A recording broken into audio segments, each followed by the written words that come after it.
Kita berikan aplaus langsung yang aja meriah. kalau itu. Langsung saja. Ya. Ini modelnya seperti kuliah aja ya. Jadi langsung kalau ada yang mau tanya. Oh, mangga. Ya, untuk penanya. Baik, silakan. Saya pilih berapa orang, Pak Anies? 2, 3? 3 boleh. 3 ya, supaya adil. Ya, yang Kita mana? bagi Kang 3, Adi? mungkin dari ujung Ujung sana. sana. 1, dari depan 1, dari belakang ujung sana 1. Ujung belakang satu sana ya. Baik. Yang ya itu Bapak, ya yang berdiri yang baju kotak ya Pak ya. Baju kotak silakan maju ke mic. Kemudian yang di depan sini, ya Ibu. Siap-siap. Yang belakang sana, Ibu. Ya, berdiri, ya. Silakan. Mic tolong diberikan dulu, yang duluan dulu Bapak yang di sebelah kanan saya. Ya, terima kasih Pak Anies. Apa yang disampaikan oleh Pak Anies Baswedan bagi saya ya cukup mencerahkan, begitulah. Mohon perkenalkan dulu Pak, nama dan dari mana, dan dengan pertanyaan yang singkat silakan. Perkenalkan Pak, nama saya Dea Lugina. Kebetulan saya guru bahasa daerah di SMP Santa Ursula, gitu. Namanya Ada satu hal yang ingin saya sampaikan. Bagaimana Pak? Nama saya Dea Lugina. Dea. Oh, Dea Lugina. Saya guru bahasa daerah di SMP Santa Ursula. Begini Pak, saya percaya bahwa seorang murid yang baik dan berkarakter itu akan dihasilkan salah satunya oleh guru yang baik dan berkarakter juga, gitu. Dan guru yang baik dan berkarakter juga salah satunya akan dihasilkan oleh institusi pencetak guru yang baik dan berkarakter. Nah, ini mungkin yang ingin saya tanyakan hanya itu saja. Bisakah gitu Pak? Bersama-sama kita membuat sebuah visi misi pendidikan yang baik dan benar untuk anak didik kita tanpa terganggu oleh hiruk pikuk politik gitu Pak. Terima kasih. Baik, terima kasih Pak Dea. Akan langsung dijawab Pak Anies atau kita tampung dulu? Langsung, tiga Oh silakan. Langsung dijawab. Mana yang 2 lagi mana? Baik, tadi Ibu yang pakai kerudung oranye. dijawab oranye. Ya. Mike, mohon panitia. Ibu silahkan. Sekalian aja nanti yang ketiga diberi mikrofon jadi bisa langsung. Betul. Yang ketiga disiapkan, mohon panitia. Baik, jangan lupa nama dan dari mana Bu, silakan. Oke, assalamualaikum warahmatullahi wabarakatuh. Terima kasih atas kesempatannya, Bapak Anies. Perkenalkan, saya Ibu Tuni Rahayu dari SMA Negeri 1 Sukaraja, Kabupaten Bogor. Yang ingin saya sampaikan oleh Pak Anies bahwa keberhasilan pendidikan karakter itu harus didukung oleh semua komponen yang ada di dalam sebuah negara. Jadi bukan hanya guru, bukan hanya pendidik, tapi juga masyarakat dan juga orang tua sebagai pihak pertama yang menanamkan karakter. Nah, saya kebetulan mengajar di SMA, merasa agak berat ketika kita sudah menanamkan karakter yang baik, walaupun belum sempurna mungkin. Tapi contoh di masyarakat banyak hal yang bertentangan dengan apa yang sudah kami ajarkan. Seperti gini, kita lihat sinetron, itu banyak banget contoh yang tidak mendidik. Kan kita punya Komisi Penyiaran Indonesia, kok sepertinya mandul gitu. Jadi kami mohon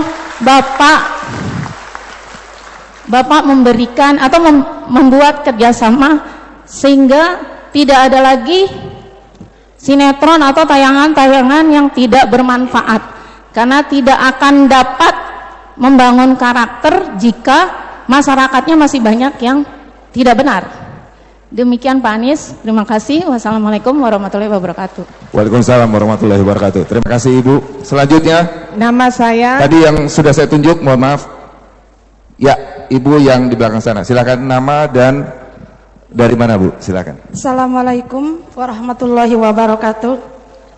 Selamat pagi semuanya. Nama saya Yuyun Yuningsi dari SDN Banjarsari, Bandung.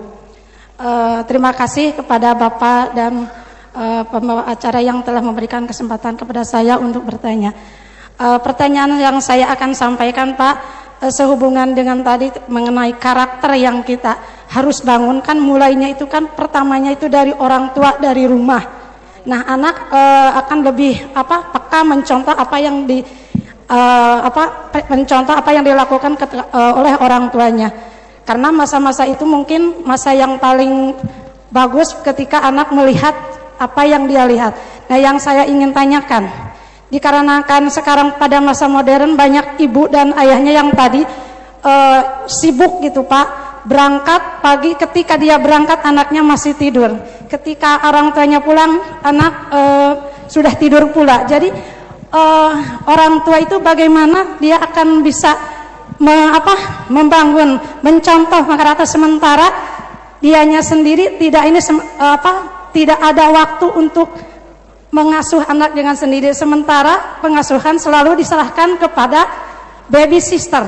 Nah, pada akhirnya anak juga ketika kita nanti orang tua sudah dewasa, orang kita misalnya saya udah tua, nah anak-anak juga mungkin berpikir, wah ketika saya dulu, ketika kecil saya tidak pernah diasuh oleh ayah dan ibu, maka ketika saya sudah dewasa orang tua saya sakit-sakit, saya juga titipkan lagi ke lembaga atau memanggil suster lagi untuk mengurus orang tua, karena mungkin perilaku daripada orang tua zaman sekarang ketika anak-anaknya diserahkan ke baby sister, ketika kita tua juga nanti bukan anak-anaknya yang mengurus, tetapi baby sister lagi Pak. Itu yang pernah saya lihat gitu Pak. Itu aja, hanya terima kasih. Assalamualaikum warahmatullahi wabarakatuh. Waalaikumsalam warahmatullahi wabarakatuh. Silakan. Ya, nanti itu membuat jasa babysitter sustainable Pak. Dari mulai kecil hingga sudah sepuh, sudah tua. Saya komentari dulu yang terakhir ini. Ini, orang tua tidak ada waktu, orang tua kesulitan mengatur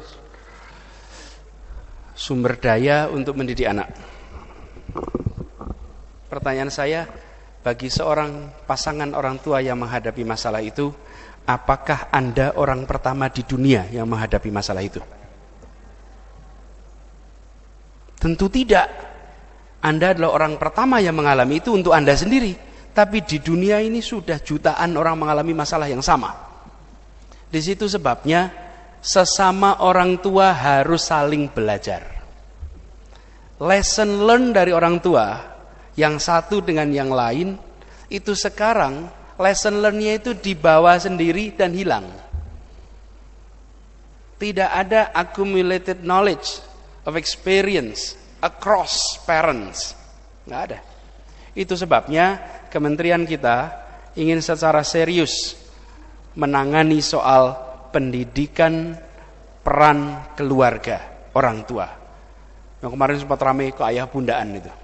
Kenapa? Karena kita ingin ada satu tempat di mana kita mengumpulkan lesson learn, lalu orang tua bisa belajar tentang bagaimana menerapkannya dalam situasi Anda. Karena tekanan ekonomi sering mewajibkan dua-duanya untuk bekerja.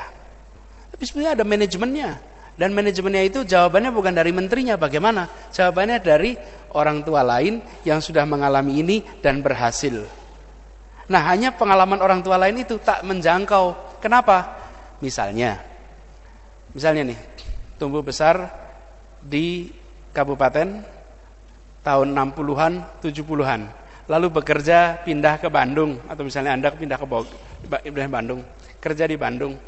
Settingnya urban. Dulu rural. Rural itu apa? Kita tumbuh dengan kakek nenek, kita tumbuh dengan extended family. Sibuk dua-duanya, ada lingkungan yang membantu mengurusi anak-anak. Begitu pindah ke kota, lingkungan kanan kiri bukan extended family, bukan keluarga besar, kakek nenek tidak hadir, lalu dua-duanya kerja memunculkan masalah. Tapi yang sering kita lakukan, yang kita kerjakan adalah menengok ke masa lalu kita dan keluarga kita, bukan mencari lesson learn dari sebaya lintas generasi yang mengalami yang sama. Karena itu Kementerian Pendidikan dan Kebudayaan kita sekarang serius akan menangani soal pendidikan bagi orang tua. Bukan disekolahkan, tapi kita mengumpulkan bahan, materi, dan kita akan bekalkan lewat siapa? Lewat sekolah. Sehingga sekolah, wali kelas berinteraksi dengan orang tua, bagi lesson learn itu.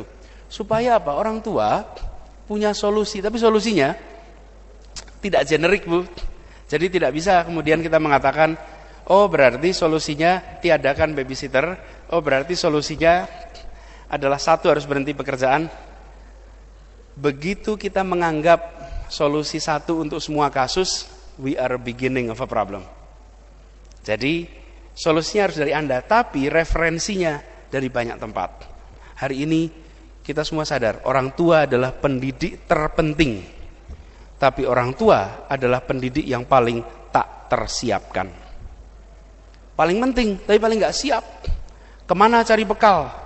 Di situ kemudian hal-hal seperti ini menjadi. Jadi Bu Yuli Ningsih, Ibu Bu Yuyun Yuli Ningsih ya. Bukan semata-mata soal mengatur waktu, tapi yang lebih penting adalah nanti akan ketemu masalah baru lagi, Bu. Ketika anak itu sudah mulai tumbuh besar, sekarang masih bisa babysitter, habis itu dengan lingkungan, kita ingin membuat sehingga orang tua punya rujukan.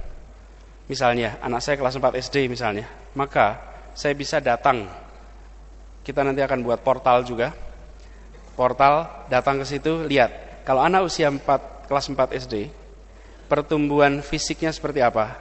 Pertumbuhan mentalnya bagaimana, akademiknya apa, lalu sosialnya bagaimana, rujukan. Dan sebagai orang tua, masalah-masalah yang biasa dihadapi apa, dari orang tua lain, biasanya solusinya apa. Bukan memberi solusi, tapi memberikan inspirasi atas solusi-solusi. Itu ya, Bu, yang ingin coba lakukan. Kemudian, Pak Dea tadi. Iya, Pak Dea. Misalnya seperti kemarin, saya menghadapi warisan masalah kurikulum 2013. Saya baru mulai, kemudian di mana-mana ada problem. Saya dalam posisi begini, diamkan saja. Toh masalahnya dibuat bukan oleh saya, keputusan menterinya bukan saya. Ada di tiap sekolah-sekolah, ya kita tunggu sajalah sampai itu menjadi masalah yang membesar, baru nanti diberi solusi. Kalau udah masalah membesar diberi solusi, maka solusinya akan dilihat sebagai it's an answer, sebuah jawaban. Tapi kalau itu dilakukan, kita mendiamkan. Bapak Ibu guru yang melakukan penilaian anak-anak kita, apalagi yang guru SD, coba menilai anak-anak kita dengan penilaian otentik gitu. KI 1, KI 2, masuk KD, menerjemahkannya Anda menghadapi tantangan banyak sekali, bukan? Di situ kemudian 1, 2, 3, 4 ya, Bu. Di situ kemudian pas kemarin saya katakan, saya tidak berminat untuk mengganti kurikulum. Saya berminat untuk mengembangkan kompetensi gurunya, kepala sekolahnya. Kurikulumnya akan diterapkan secara bertahap, bukan dibatalkan. Enggak. Tapi penerapan secara bertahap itu setelah dimatangkan dulu. Jangan jadikan, Bapak Ibu sekalian, anak kita semuanya sebagai bahan eksperimen. 6 hari sebelum pergantian pemerintah, dikeluarkan surat peraturan menteri yang mengharuskan mengevaluasi kurikulum. Dievaluasi apa? Kesesuaian 4 hal. Ide kurikulum, dengan desain kurikulum, dengan dokumen kurikulum, dengan implementasi kurikulum. Tapi ketika peraturan ini dibuat untuk melakukan evaluasi, kurikulumnya sudah dilaksanakan di seluruh Indonesia. Bagaimana barang yang belum dievaluasi sudah dilaksanakan di seluruh Indonesia? Karena itu saya katakan sekolah yang sudah menjalankan 3 semester jadi sekolah uji coba jika bersedia. Kalau nggak bersedia jangan ada pemaksaan dalam pendidikan. Kita nggak memaksa. Kalau Anda bersedia, jadi tempat uji coba. Lalu sekarang kita matangkan konsistensi itu. Sesudah itu nanti diterapkannya secara bertahap. Karena saya yakin seperti juga Anda sampaikan tadi, pendidikan itu tidak bisa digonta-ganti begitu saja. Waktu itu kalau saya diamkan, maka saya aman dari label. Tapi ketika saya harus putuskan, maka saya tampilin label, ganti menteri, ganti kurikulum. Saya tidak mau ganti, nggak apa-apa. Tapi saya katakan begini, saya tidak terlalu khawatir dengan opini hari ini. Saya lebih takut opini sejarawan di masa depan. Kelak mereka akan menilai. Karena nanti Bapak-bapak saya, Bapak Ibu, saya di kantor kami ketemu dengan begitu banyak orang-orang yang sangat berpengalaman. Beberapa orang sudah mengalami pergantian kurikulum 6 kali. Ya, artinya apa? Dia tahu persis pergantian yang smooth dan pergantian yang bermasalah. Tahu persis. Bapak Ibu sekalian, jangan underestimate yang berada di Kementerian Pendidikan dan Kebudayaan. Mereka di situ. Kadang-kadang kita yang di luar itu, sekarang saya di dalam, yang di luar. Di dalam itu punya accumulated knowledge yang luar biasa, tetapi minim kreativitas. Yang di luar memiliki kreativitas, tetapi seringkali tak taat struktur prosedur. Ya, ide itu nggak bisa jalan kalau kita tidak punya perumusannya. Nah, karena itu saya katakan, saya ingin ke depan pendidikan di Indonesia tidak dipandang sebagai program. Pendidikan di Indonesia dipandang sebagai gerakan antara masyarakat dan pemerintah sama-sama mengerjakannya. Itu yang kita harapkan. Jadi kembali ke sana, kita ingin buatkan bukan hanya roadmap-nya, tapi ditunjukkan dengan buktinya. Jadi ini nanti kita coba terapkan secara bertahap kalau bicara kurikulum, dan saya percaya kuncinya ada di guru, pendidiknya. Kurikulum gonta-ganti kalau pendidiknya tidak pernah mengalami perubahan komunitas ini nggak ada artinya. Itu sama seperti nembak, Pak Wagub. Apa? Nembak titis itu, apa? Sniper itu. Menembak meleset. Lalu apa? Kita ganti pelurunya. Ganti yang lebih bagus lagi. Senapannya kita ganti yang paling bagus. Tapi orang yang menembaknya tidak pernah dilatih menembak dengan lebih baik. Itu yang terjadi dalam ini.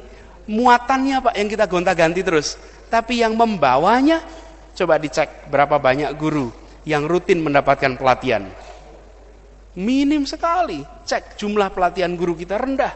Gurunya dilatih terus, nanti titipan muatan apapun dia akan bisa deliver dengan luar biasa di kelasnya masing-masing. That's the key. Kuncinya di guru dan atau rumusnya di pendidik lah. Itu rumus utamanya. Jadi saya ingin itu jadi konsentrasi kita ke depan. Dengan begitu, kita tidak salah fokus. Bahkan cerita sufi, Pak Wagub, pernah saya sampaikan soal cerita sufi ini. Ceritanya begini. Nasruddin Hoja sedang di pinggir jalan mencari sesuatu. Kawannya datang lalu tanya, "Hoja, Anda mencari apa?" "Saya mencari kunci saya yang jatuh." Jadi temannya membantu mencari kunci. Ubak-ubak di situ. Lama sekali dia cari di pinggir jalan itu, nggak ketemu. Jadi temannya tanya, "Hoja, mana kuncinya?" "Nggak ketemu." "Memang jatuhnya di mana?" Lalu Hoja bilang, "Oh, kuncinya jatuhnya di kamar di rumah." "Kenapa Anda cari di tempat ini? Di rumah itu nggak ada lampu, gelap. Kalau di sini ada lampu, terang." Nasruddin Hoja tidak sedang mencari kunci. Nasruddin Hoja sedang mencoba membuat dirinya merasa mencari kunci. Mengotak-atik kurikulum saja itu membuat kita merasa menyelesaikan masalah pendidikan, tapi bukan menyelesaikan masalah pendidikan. Karena bukan di situ letak masalahnya. Saya tadi katakan hulu dan hilir ya. Yang diotak-atik di hulu terus. Kurikulum ini hulu. Problemnya di hilir. Nah ya siapa? Karena itu kompetensi guru, pelatihan guru, di situ kuncinya. Dan bila guru-guru itu powerful, maka titipan apapun yang diberikan tentu harus benar, tentu harus baik. Tapi jangan menganggap mengubah di hulu, otomatis hilirnya berubah. Jadi cerita Nasruddin Hoja itu rasanya cocok dengan kejadian yang kita alami beberapa waktu ini. Yang terakhir tadi ada pertanyaan soal lingkungan masyarakat. Iya Bu, berat Bu. Apalagi Bapak Ibu guru. Misalnya, anak-anak jadilah pemimpin yang jujur, pemimpin yang tidak korup. Pulang ke rumah, berita di koran, lihat TV, pemimpinnya ditangkapi karena korupsi. Saya selalu membayangkan sulitnya guru-guru di kabupaten yang gubernur ditangkap. Bupatinya ditangkap. Saya membayangkan ya Pak Wagub, gimana menjelaskan pada anak-anak kita. Di satu sisi katanya begini, di sisi lain ketemu dengan, atau tadi dikatakan sinetron yang luar biasa. Ya, bisa dengan KPI. Tapi saya juga melihat salah satu caranya bukan hanya dengan KPI. Jangan hanya lihat sinetronnya Bu. Sinetron itu tidak mungkin bisa diputar jika tidak ada sponsornya Bu. Iya. Karena itu yang Ibu tunjuk ya adalah sebarkan di WA Group perusahaan-perusahaan yang mensponsori sinetron itu. Lalu katakan, kami tak mau membeli produk Anda karena Anda mensponsori program yang tak mendidik Indonesia. That's it. Bu, tidak ada perusahaan yang mau diasosiasikan dengan merusak karakter, gak ada. Percaya saya. Tapi selama kita salah tembak, ya gak akan ada yang merasa ada masalah. Dulu 4 mata dikritik berubah menjadi bukan 4 mata. Iya kan? Selalu akan ada cara. Tapi kalau yang ditunjuk adalah sumbernya yang membuat ini bergerak, kenapa nama-nama itu dipasang? Karena semua bangga ikut mendanai, mendukung pendidikan berkarakter, bukan? Iya dong. Karena itu namanya dipasang. Tapi begitu dipasang di mana-mana, coba gerakan orang tua pasang di koran, iuran rame-rame, pakai change.org, seorang tua 15.000. 10.000 rame-rame membiayai apa? Mengumumkan daftar perusahaan-perusahaan yang membiayai sinetron merusak. Langsung orang berpikir 2-3 kali media membicarakan. Jadi kemudian kita dorong mereka dan kita tunjukkan perusahaan-perusahaan yang membiayai kegiatan-kegiatan yang menunjang pendidikan berkarakter. Dorong itu lewat mekanisme pasar juga. Mereka bekerja dengan mekanisme pasar, memiliki logika pasar. Lalu kita berhadapan dengan mekanisme pasar itu menggunakan logika moral tanpa implementasi dengan kekuatan mekanisme pasar. It will not work. Harus kerja dengan cara itu. Dengan cara begitu maka, orang tua, ibu-ibu ini kan pasar terbesar, bukan? Takut Bu sama ibu-ibu itu. Betul takut. Kalau bapak-bapaknya aja belum tentu, ibu-ibu. Jadi satu itu. Tapi yang kedua yang saya sampaikan untuk para guru, orang tua, menghadapi korupsi dan lain-lain. Mari kita lihat perspektif lain. Misalnya, dulu ketua MK ditangkap. Tangkapnya basah. Jadi dengan alat bukti dan lain-lain. Kita semua membicarakan soal penangkapan itu. Lalu guru-guru di sekolah harus bicara pada anak-anaknya soal peristiwa-peristiwa itu. Apa yang Bapak Ibu akan jelaskan pada mereka? Jangan berapologi. Tunjukkan pada mereka, anak-anak, lihat, nih pas bawa korannya. Lihat, ini peristiwa seorang yang diberikan amanah dan mengkhianati amanatnya dengan melakukan korupsi dan lain-lain. Tapi Bapak Ibu titik sampai di situ. Lalu bicara pada anak-anak itu, anak-anak, ini tidak akan terjadi jika tidak ada anak-anak muda pemberani yang sanggup menegakkan hukum, menangkap siapa saja yang korup di negeri ini. Jadilah seperti mereka. Jadi Anda putar fakta tentang penangkapan koruptor menjadi cerita heroisme para penegak hukum. Nah, kita biasanya terbawa dengan diskursus soal tertangkapnya, bukan bicara tentang yang menangkap. Yang menangkap itu Bapak Ibu sekalian anak pemberani-pemberani. Saya pernah bertemu dengan beberapa di antara mereka. Saya tanya, kalian ini apa enggak takut gitu? Terus ada satu yang pernah menjawab, Pak, saya itu pernah di penugasan. Lalu peluru itu lewat di rambut saya, Pak. 2 senti turun saya meninggal. Jadi hari ini saya itu cuma dapat tambahan umur, Pak. Dan tambahan umur itu tidak akan saya pakai untuk hal-hal lain kecuali menegakkan hukum di negeri ini. Berani anak-anak begini itu. Jumlahnya banyak, hanya mereka tidak muncul di permukaan. Ya emang gak boleh muncul. Kalau muncul gak bisa bekerja mereka. Ini, Bapak sekalian, yang Bapak Ibu tonjolkan bukan soal di Indonesia ada kolonialisme. Masa pelajaran sejarah kita menceritakan soal para kaum kolonial? Sejarah kita menceritakan para pejuang yang melawan kolonial. Jadi hari ini kita ada korupsi, Bapak Ibu jangan cerita koruptornya, cerita orang-orang yang melawan korupsinya. Di situ letaknya.